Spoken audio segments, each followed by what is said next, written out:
नमस्कार, मैं नरेंद्र चौधरी स्वागत करता हूं आपका अपने परिवार स्टडी कैपिटल में। एंड आप सबके खुश रहने और मस्त रहने की कामना करता हूं।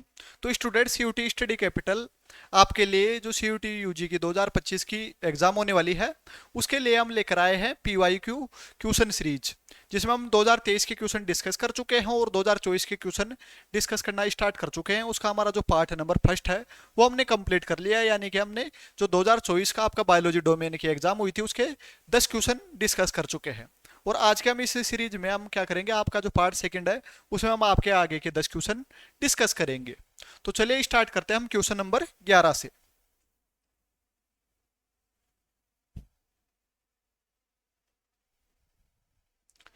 क्वेश्चन नंबर 11 की बात करें हम यहाँ पर, तो इसमें बोला गया है कि जो आपका सीवेज ट्रीटमेंट है उसके अंदर आपका फ्लोक्स क्या है। ये जो सीवेज ट्रीटमेंट होता है उसके अंदर आपका फ्लोक्स क्या है।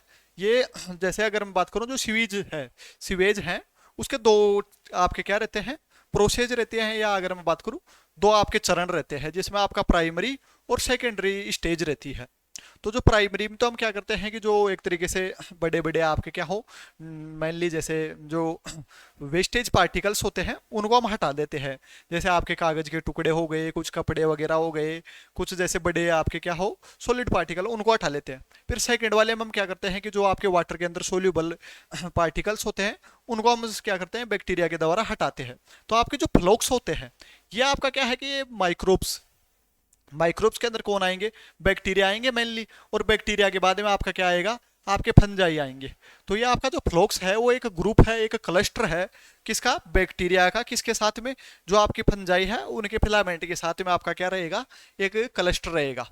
तो इसमें जैसे बोला गया है थर्ड में कि masses of bacteria associate with fungal filament. तो ये आपका क्या है कि बैक्टीरिया का एक मास है, झुंड है, जो क्या करता है कि जुड़ा रहता है मेनली आपके फंजाई के साथ।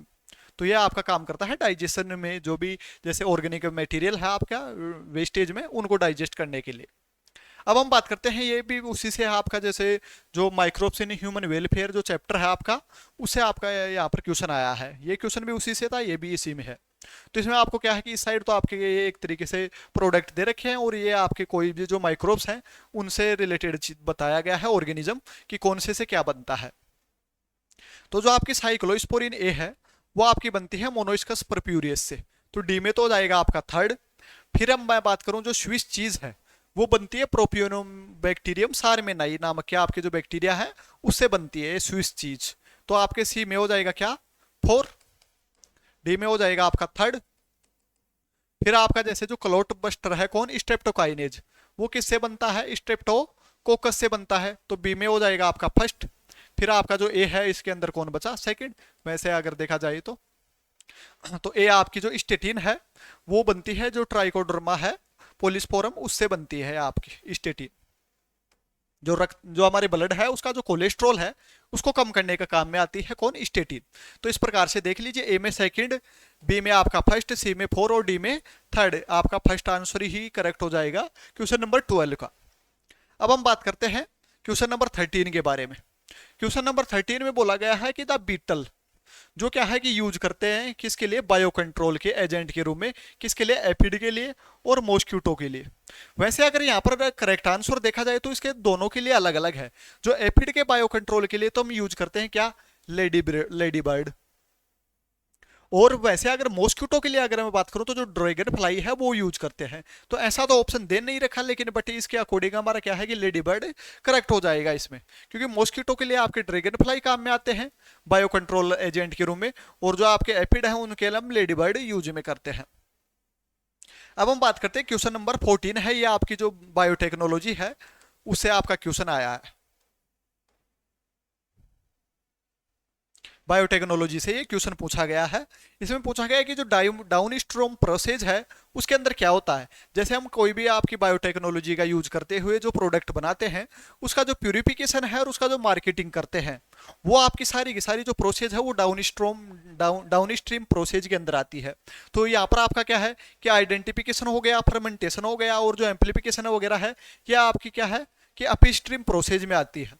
जो प्यूरिफिकेशन है और जो मार्केटिंग है वो आपकी डाउन स्ट्रीम प्रोसेज के अंदर आती है। तो आपके क्वेश्चन नंबर 14 में क्या हो जाएगा, प्यूरिफिकेशन हो जाएगा। ठीक है। आगे बढ़ते हैं हम क्वेश्चन नंबर 15 के बारे में।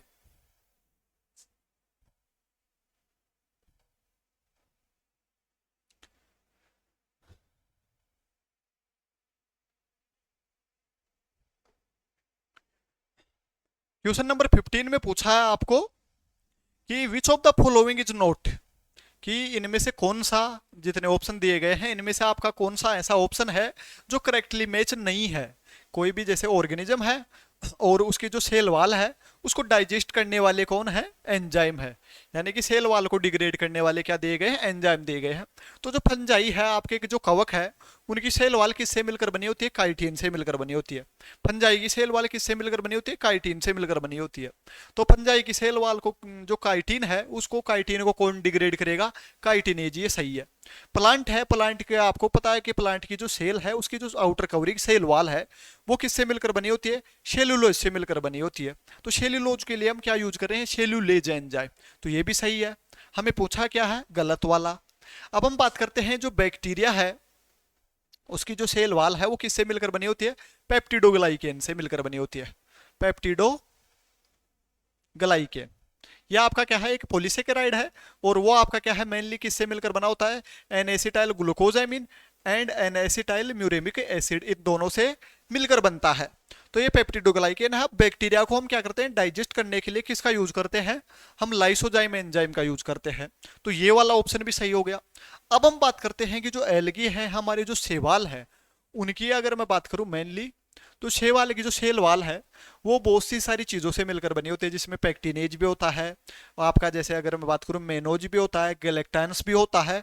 तो इनके लिए आपका क्या है कि मिथाइलेज एंजाइम काम में नहीं आता, उसमें आपका क्या है, पैक्टिनेज आएगा काम में, फिर आपका मेनोज आएगा, ये सारे अलग अलग प्रकार के एंजाइम काम में आएंगे, तो मिथाइलेज नहीं आएगा यहाँ पर। तो ये वाला आपका क्या है कि इनकरेक्ट मैच पेयर है। यहाँ पर आपका एल्गी के लिए ये मिथाइलेज एंजाइम काम में नहीं आता, अलग एंजाइम काम में आते हैं, जो आपके अलग अलग जो भी प्रोडक्ट है, सब्सटेंस है, उनको डिग्रेड करने के लिए सारे अलग अलग काम में आएंगे। तो इसकी वजह से यहाँ पर आपका क्या है, मिसमैच पेयर कौन सा हो जाएगा, सेकंड वाला हो जाएगा। ठीक है।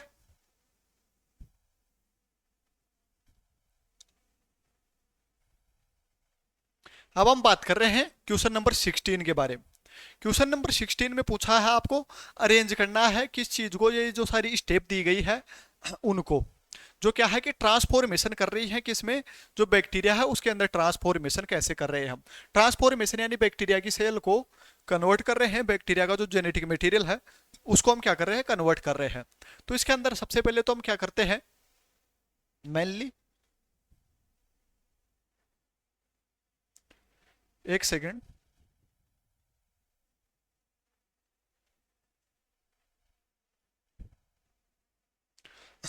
सबसे पहले तो हम क्या करेंगे कि जो बैक्टीरिया है उसको क्या करते हैं, डाइवेलेंट कैटाइन, यानी कि जैसे कैल्शियम वगैरह होते हैं डाइवेलेंट, उनसे क्या करते हैं, बैक्टीरिया की सेल को ट्रीट करते हैं। क्यों करते हैं कि जो बैक्टीरिया की जो सेल है वो क्या हो जाए, उसके पोर वगैरह बढ़ जाए, पोर साइज, और जो भी हम बाहर का जो डीएनए है वो आराम से अंदर चला जाए। तो पहला तो क्या हो जाएगा, ये स्टेप हो जाएगी, बैक्टीरिया की जो सेल है उसको ट्रीट करते हैं डाइवेलेंट कैटाइन से। फिर उसके बाद में आपका क्या है कि अब इनक्यूबेशन करते हैं, जो आपका रिकॉम्बिनेंट डीएनए है उसको क्या कर देते हैं, इनक्यूबेट कराते हैं, और सेल को किसके ऊपर रखते हैं, आइस के ऊपर रखते हैं। तो सेकंड ये हो गया। फिर अगर मैं बात करूं, फिर आइस के ऊपर बाद में हम फिर से ही बैक्टीरिया की जो सेल है उसको थोड़ा सा गर्म करते हैं, हीट करते हैं। तो थर्ड वाला ऑप्शन क्या हो जाएगा, सी। फिर आपका क्या होगा कि फिर हम क्या करते हैं कि गर्म करने के बाद में वापस से क्या कर रहे हैं, ठंडा कर रहे हैं, अगेन क्या कर रहे हैं, वापस से हीट, जो आपका स्ट्रीट है वो दे रहे हैं। ये फोर्थ नंबर हो गया। और जो आपका डी बचा, ये हम क्या करते हैं कि एंटीबायोटिक्स है कंटेनिंग एगार प्लेट, उसका सिलेक्शन कर लेते हैं, यानी कि किसके अंदर आपका रिकॉम्बिनेशन हुआ है या नहीं हुआ, इस चीज का पता कर लेते हैं। तो ऐसे आपका क्या रहेगा, पहले नंबर पे बी आएगा, दूसरे पे आपका ए आएगा, तीसरे पे आपका सी आएगा, चौथे पे ई है, और डी आपके पांचवें नंबर पे आएगा। तो ऐसे आपका जो करेक्ट सीक्वेंस है वो आपका सेकंड आंसर हो जाएगा। ठीक है।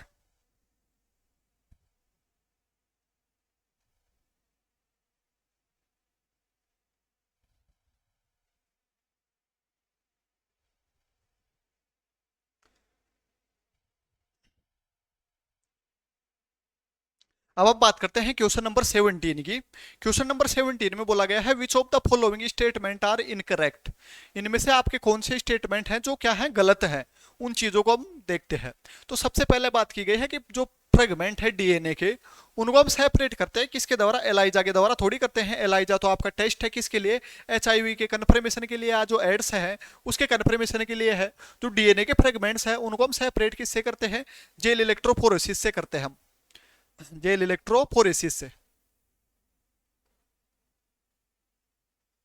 इस टेक्निक से करते हैं। तो पहला स्टेटमेंट हमारा गलत हो गया।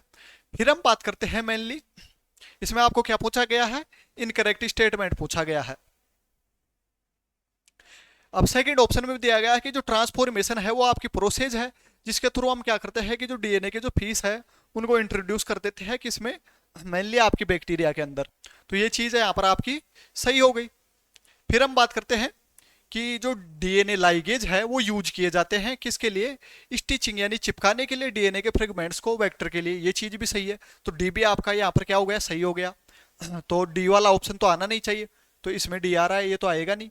फिर उसके बाद में आपका ए वाला गलत है, यानी कि ए आपका गलत पूछा है। सी वाले को और पढ़ लेते हैं कि रिकॉम्बिनेंट डीएनए टेक्नोलॉजी है वो डज नॉट इन्वॉल्व, ये किस चीज को इन्वॉल्व नहीं करती, does not involve isolation of desired DNA fragment. ये तो बात गलत हो गई। तो यहाँ पर आपका क्या है, ये गलत हो जाएगा। तो ए और सी आपका क्या है, गलत है। और हमें गलत ही पूछा है, बी वाला सही है। हम जैसे अभी जस्ट हमने पढ़े थे कि बैक्टीरिया के अंदर जो ट्रांसफॉर्मेशन कर रहे हैं उसमें क्या कर रहे हैं कि जो भी हमारा डीएनए फ्रेगमेंट्स है उसको बैक्टीरिया की सेल के अंदर इंट्रोड्यूस करा रहे हैं। तो यहाँ पर आपके गलत कौन से हो गए, इनकरेक्ट पूछा है, तो ए और सी आपके गलत है। क्वेश्चन नंबर 18 की बात कर रहे हैं हम, which of the following statement are true. यहाँ पर आपको क्या है, राइट वाले स्टेटमेंट पूछा है। यहाँ पर आपको सही स्टेटमेंट छांटने हैं। पहला पूछा गया है कि मिल्क दूध जो आपका किससे ऑब्टेन किए जा रहे हैं, रोजी नाम की जो गाय है, काऊ है, उससे। वो आपका क्या है कि एक तरीके से न्यूट्रिएंट्स उसमें ज्यादा पाए जाते हैं। और ये आपका क्या है कि जो ह्यूमन के बेबीज है उनके लिए क्या है, ज्यादा एक तरीके से हेल्दी है। तो ये चीज सही है, ओबियस बात है, बिल्कुल सही है। फिर हम बात करते हैं कि बायोपायरेसी, जिसको हम क्या बोलते हैं, जैविक धोखाधड़ी भी बोलते हैं हिंदी में बायोपायरेसी को। तो इसमें बोला गया है कि बायोपायरेसी रेफर करती है किस चीज को, रेफर कर रही है बायो रिसोर्स, जो भी हमारे जैव संसाधन है उनका क्या, कि बिना किसी ऑथराइजेशन के ही क्या कर ले, मल्टीनेशनल कंपनी से। तो बिना किसी जो ऑथराइजेशन यानी कि किसी की अनुमति के बिना ही हम बायो रिसोर्स का यूज करना, ये आपकी बायोपायरेसी कहलाती है। फिर हम बात करते हैं, तो आपका ए तो सही है, तो ए वाला ऑप्शन तो आएगा नहीं क्योंकि ए तो आपका बिल्कुल सही है। तो ये दोनों तो वैसे ही कट गए। अब हम बात करते हैं डी वाले को, पढ़ते हैं कि जो ट्रांसजेनिक एनिमल है वो यूज होते हैं किस चीज के लिए, अंडरस्टैंड यानी कि किस चीज को समझने के लिए, contribution of gene development of disease, यानी कि हम जो भी हमारे अंदर डिजीज हो रहा है उनका जो डेवलपमेंट है उसको समझने में हेल्प करते हैं। ये चीज सही है, तो आपका डी वाला सही है। लेकिन आपका क्या है कि जो जीएसी है वो डिसाइड बॉडी सेफ्टी वैलिडिटी, ये चीजें आपकी इसमें गलत हो जाती है। और यहाँ पर भी आपका क्या है कि मल्टीनेशनल कंपनियों से हमें ऑथराइज नहीं लेना पड़ता। मल्टीनेशनल कंपनियां क्या करती है, किसी भी देश के अगर जो भी आपके बायो रिसोर्स है उनका अगर यूटिलाइज करेगी तो उस देश के लोगों से या उस देश की सरकार से क्या लेगी, ऑथराइजेशन लेगी।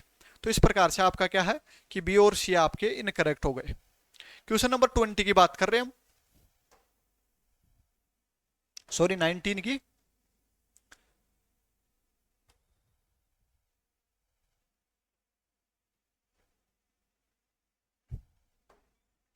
क्वेश्चन नंबर 19 में बोला गया है, यहाँ पर आपको दो लिस्ट दी गई है, कॉलम फर्स्ट और कॉलम सेकंड, जिसमें आपको क्या है, एक साइड आपके जैसे डिफरेंट ट्रांसजीन दिए गए हैं और उनका जो प्रोडक्ट है उसको यूज करने के लिए कौन कौन से आपके किस पर यूज कर सकते हैं वो चीजें यहाँ पर बताई गई है।